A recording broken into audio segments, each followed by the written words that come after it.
Jadi ibu, yang dimaksudkan orang yang takut kepada Allah setidak-tidaknya setiap muslim muslimah paham, ngerti tentang takut kepada Allah ini paling tidak dalam 4 hal.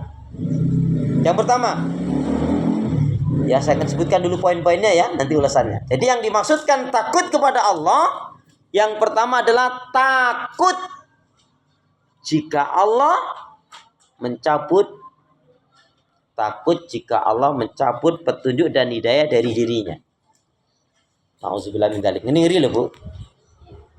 Takut jika Allah mencabut petunjuk dan hidayah dari dirinya. Berarti yang murtad itu loh, Bu. Dan itu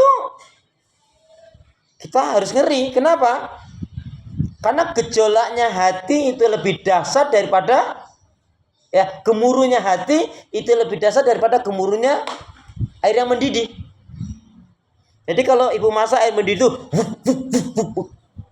kalau nggak ketahuan paling banter jebol pancinya atau hancur kompornya, ya nggak?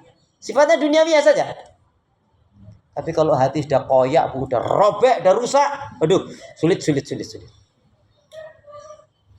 halnya wanita, hati-hati kalau bertutur kata. Sekali tutur katamu salah, panjang masalahnya. Apalagi sampai terluka. Apalagi sampai kebayang jengkel sampai mengatakan luka yang kurasakan. Masalah panjang itu. Ya. Jadi nanti urainya ya. Jadi takut jika Allah mencabut petunjuk dan hidayah dari dirinya. Nauzubillah min.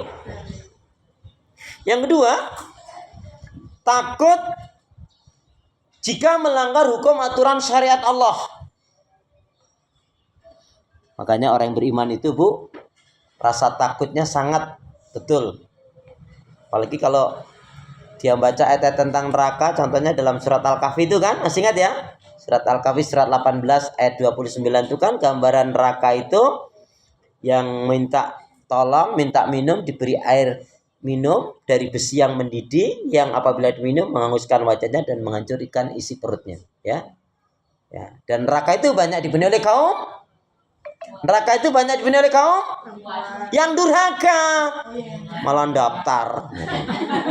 Biasanya Jangan-jangan ibu waktu denger ngajinya waktu itu ngantuk, atau ustadznya jelasinnya nggak lengkap.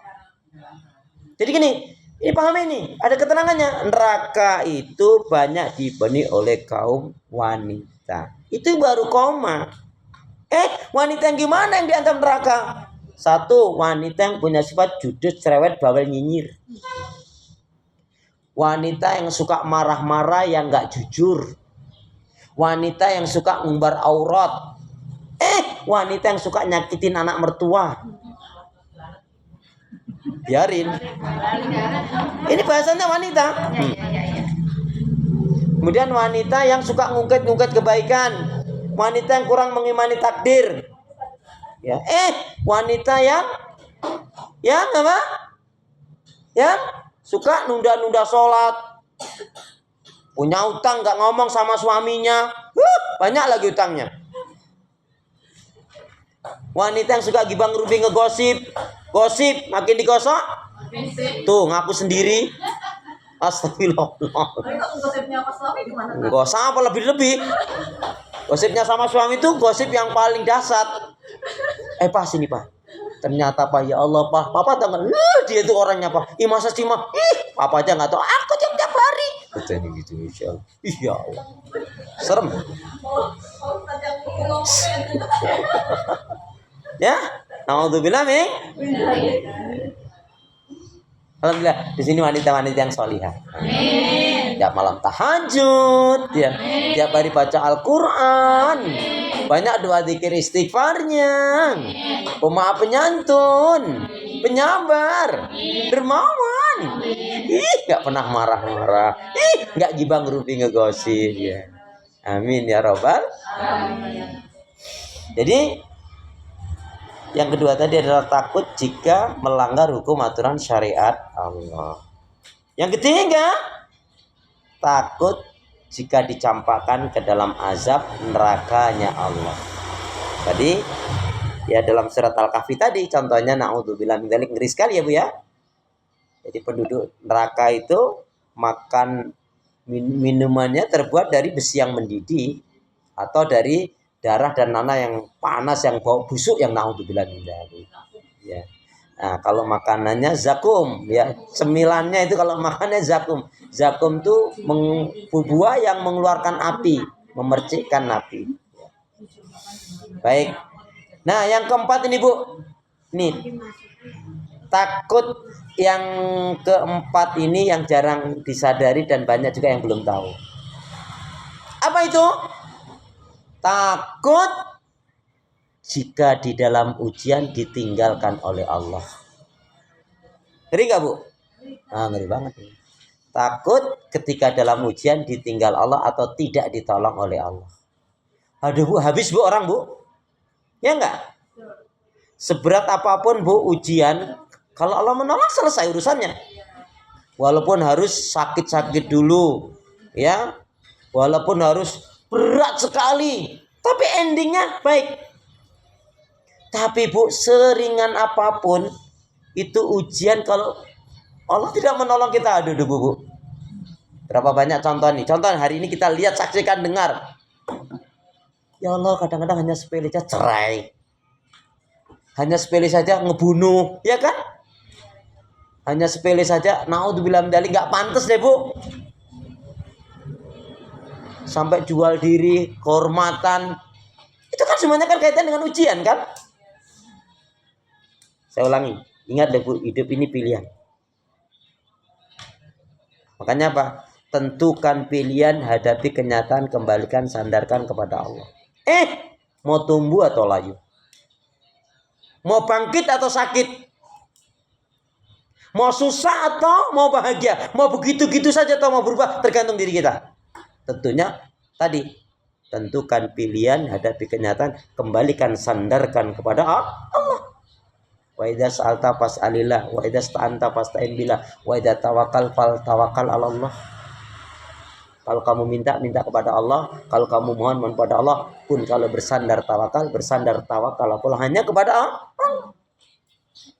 Bu, suami istri itu ada pertemuan, ada perpisahan. Ya.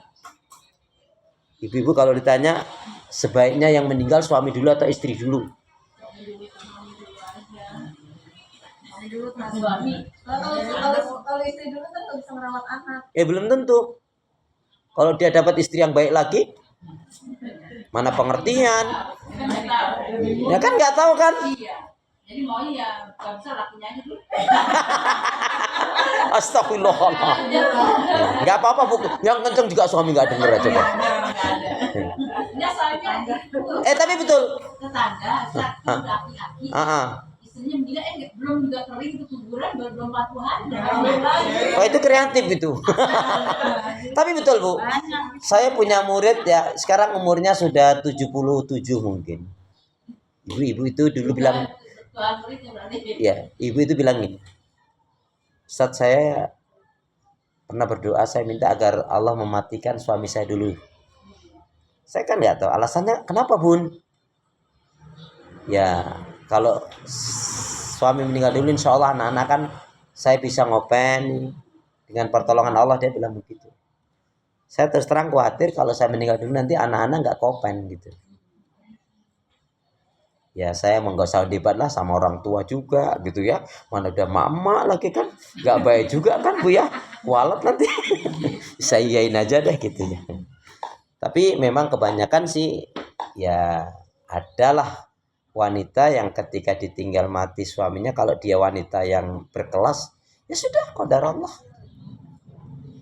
Dan saya menemukan satu murid itu menurut saya luar biasa. Jadi hari Ahad itu Bu, hari Ahad itu dia mestinya diajak ke Semarang. Suaminya pindah kerja di Semarang. Dia bilang, Pak, kalau Papa ridho, aku kan hari Selasa ada kajian sama saya ya. Hari Selasa itu ada kajian, nanti aja Pak ya, pekan depan atau habis kajian aja aku naik kereta sama anak gitu. Papa dulu aja ya. Oh ya udah nggak apa-apa. Tapi Papa ridho nih. Iya sayang, ridho lah. Intinya ridho. suaminya berangkat dari Sabtu ke sana Ahad, ya karena Ahad pagi beres-beres tempat rumah dinasnya itu Bu. Bu, hari apa? Malam Seninnya meninggal. Enggak. Ya, malam Seninnya atau Senin paginya lah meninggal. Ya. Jadi ya sudah, istrinya mau menyusul ke sana nggak usah katanya, sudah. Ini kan pakai ambulans. Jadi mau orang kaya, mau orang miskin, mau pejabat kalau meninggal dianterin pakai ambulans. Ya. Ya. Jadi ibu itu biasa saja Bu, sudah meninggal sudah. Sampai teman-temannya datang, kok kamu nggak sedih? Lah ngapa?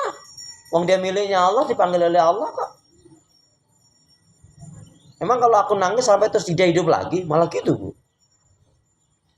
Jadi seolah-olah ya sudah begitu aja Bu.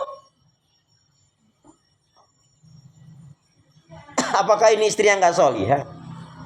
Bahkan dalam riwayat itu kan kalau seorang istri ditinggal mati suaminya, dia